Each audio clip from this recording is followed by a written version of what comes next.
Hello everyone and welcome back to Full House Sports here with myself, Charlie.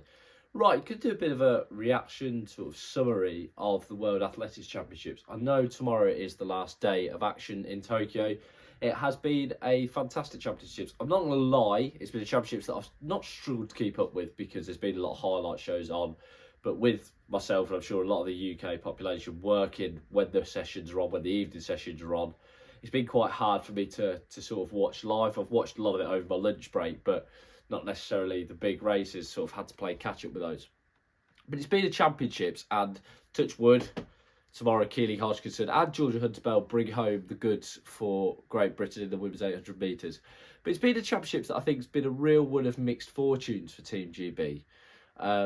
Yes, the USA, as expected, have dominated. Their track and field programme, I think, has shown that they are light years ahead of anyone else in the world.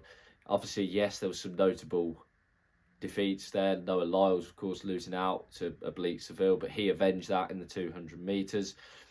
Cole Hocker, of course, was disqualified in the 1500, so that was one that maybe the US would have seen as a missed opportunity. But overall, they have been absolutely sublime on the track.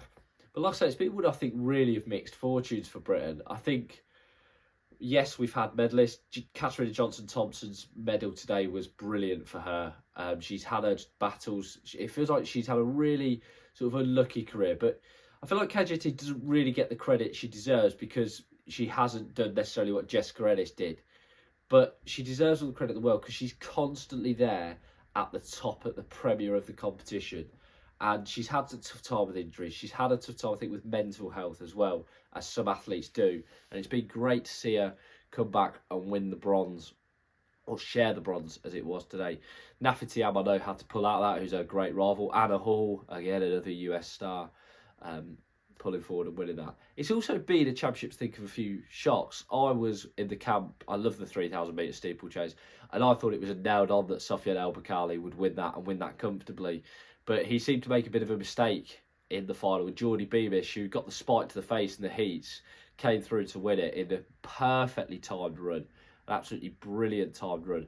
We saw, of course, Josh Kerr come out injured in the 1500 metre final after Ingebrigtsen had struggled and lost out in the heats of that event. I know he goes again in the 5,000, but it'll be interesting to see how he looks. He's not looked like he's had a great championships, Ingebrigtsen. In fact, he's not the only Norwegian star who struggled. Karsten Warholm as well in the 400 metre hurdles. He, at the first, started, I thought, brilliantly in that final, but then just seemed to really fade away towards the end and, of course, was not victorious. Didn't even get a medal, if I remember rightly, in that final. Like I say, it's been one, though, I think, of mixed fortunes for Team GB. Obviously, we've had the Josh Kerr injury, which was gutted because I think that was a final that he'd have looked at with no Hocker, with no Ingebrigtsen, and would have looked at that and gone, right, that's a chance. Jake Whatman deserves all the credit in the world to get the silver. He was this close. He was 0.02 seconds off getting the gold. But it was a perfectly timed run from Nadir of Portugal to get that gold. So all the applause and all the credit needs to go to him for that. There was disappointment in the relays this morning as well. The girls 4x4. I think they'd have been expected with that quartet to negotiate the heats. They didn't. And I think as well the men, the 100 there. GB, we tend to sort of have these quiet championships. Then when it comes to the relays, we'll tend to pick up 3 or 4 medals from them, you know, whether that be bronzes or silvers. They don't tend to be golds. But to not have that opportunity tomorrow is quite, I don't want to say startling, but a little bit worrying, I guess, because you'd have expected that they would have had that chance. Certainly the 4x1, we've been quite good at that. We've been consistent at that over the past years. And the girls 4x4 as well. They've had been up in the medal hunt for quite a few years as well. There has been some emerging talent. There's been, of course, Amy Hunt, whose silver in the 200 was, I think, unexpected. I don't think she was expecting it. But it's great to see. It's great to see as well. She's come through the university system in Britain. Went to Cambridge University. She's not sacrificed herself in that aspect to get to where she is. And I hope that is a key thing to take away from these championships. I hope that's something that UK athletics build on.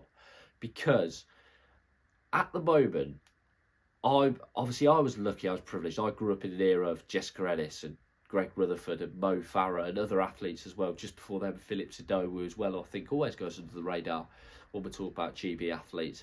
I was lucky enough to grow up in that era where we were winning on the track and in the field. But I do worry for the future of UK athletics. The gap between ourselves and the other top nations, the USA, obviously in the distances, you've got the East African nations, more specifically Kenya. But you've also got the emerging powers. The Netherlands now are real serious contenders on both the track and field. Italy as well have got a real good crop of athletes coming through.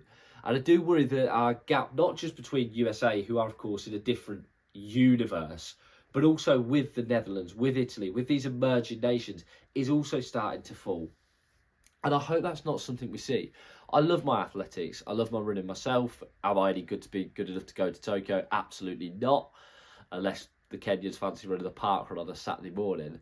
But I would like us to see, more British athletes in these major championship finals. Zano Hughes wasn't in the 100-metre final. He did reach 200-metre final, but didn't get a medal, unfortunately. And Zano really, I think, deserves a lot of credit because he's really upheld British sprinting these last few years when maybe we've had a bit of a barren time. I know there's the emergence of Jeremiah Zhu, who, of course, won the World Indoors out in China in February or March time. That's going to be great, hopefully. There's Louis Hinchcliffe, who's out in America, being coached by Carl Lewis. You'd hope that he would potentially still have more to offer. He was quite highly touted last year at the Olympics. So hopefully there is an emerging sort of stars coming through. Amy Hunt went through the junior route, won the junior championships, and has now got herself a senior medal. Of course, there is Keeley going tomorrow. And I think there's a real possibility Britain could get 2 medals out of that 800 metres. Because I do think Georgia Hunter-Bell is going under the radar. She chose the 800, which is really important because she could have gone the 1500. And she's not. She chose the 800. She's gone with her convictions. And hopefully she can get herself a medal. But I think Mora of Kenya is a real threat in that 800 to both of the British girls. Not just Hunter-Bell, but also to Keeley. I think just lastly on these championships as well, it's been... Talking of Zano Hughes, also maybe Laura Muir as well. There's been a bit of a, I don't want to say changing of the guard because that's harsh and they'll no doubt I don't want to write those athletes off, but I do think maybe there's been, for Britain, a sense that the days of us relying on those, certainly those two, to get themselves in major finals, to get major medals, I think has maybe faded away. Laura Muir has struggled this season for any sort of form. Zano is not getting any younger. There's this new crop of sprinters coming through, whether that be the Jamaicans of Seville, Thompson and Level, of course, who impressed in the 200. There's also other young athletes coming through from less touted nations that are coming back to the forefront. But we've flourished in the middle distances, which has been absolutely fantastic to see. It was nice, I thought, that Josh Kerr, even though he got injured, Jake Whiteman could then step up. That shows strength in depth in that event. Neil Gowley as well. Gowley, got to the final. George Mills might do something in the 5,000 tomorrow, but I think it's a stiff task. If Ingebrigtsen's back to his best, there's others as well that I think could potentially threaten. Fisher of the US being another one. But like I say, it's been a real mixed fortunes for Team GB, and I hope that we can somehow find a bit of a revival. Like I said, the US are in a different stratosphere to all the rest of us, but I wouldn't like to see us fall behind nations like Italy and the Netherlands, have more barren spells. I don't want that. You'd hope that we could potentially, like I say, bring our athletes to these championships and get them in the major finals and potentially get them those major medals. So I left off Christina Hurrogou off that list, by the way, of the great era I grew up in. What a runner she was in the 400. Never say die attitude. What a fantastic athlete. Like I say, it's been a very interesting championship. There's been some stars emerge. I'm very excited, I think, going into the future for athletics, for the track and field programme. How high can Mondo go? What's the sprinters going to be like? Because, like I say, 3 Jamaicans, they'll be looking at Lyles and go, we can beat this guy. Let's-Sealy didn't have an ideal championships for Botswana. Gout, my man, 17, still emerging, still coming through. There's been some exciting sprinters, actually. I think one last tip that would not surprise me. I think Ghana may medal in the 4x100 men's relay tomorrow. They've got a very impressive team and seem to have a real team cohesion. I think they could be a real threat to the US. But that's just a prediction. It's been nice, actually, to see that. I know a lot of people have been critical in the past of maybe US-based athletes going to nations where they're their lineage is from. But listen, it's strength and depth. You don't just want to see a select few. You don't want the championships to be a closed shop. And that's been absolutely brilliant to see. It's been disappointing championships as well for Japan. I think that's fair to say. Considering they were the hosts, it's felt like they've not really delivered on the track or in the field, to be honest. I know Tanaka in the 5,000 women's today looked like she might be up there, but of course Faith and Chibet pulled themselves away. Bertolacci, what championship she's had. Feel sorry for her, bless her. If she hadn't come up against two generational greats in terms of Kip Yegon and Chibet and others as well, she'd have definitely have been probably double gold medalist, bless her. So fair play to her for that. Like I say, mixed fortunes for Team GB. Some emerging stars. You listen, these World Championships, I think, always give us clues because it's now in the Olympic cycle. We've got next year the Europeans in Birmingham, the Commonwealths in Glasgow. They'll give us clues to Team GB potentially. And then another World Championships, and then of course it gets to the Olympics in LA.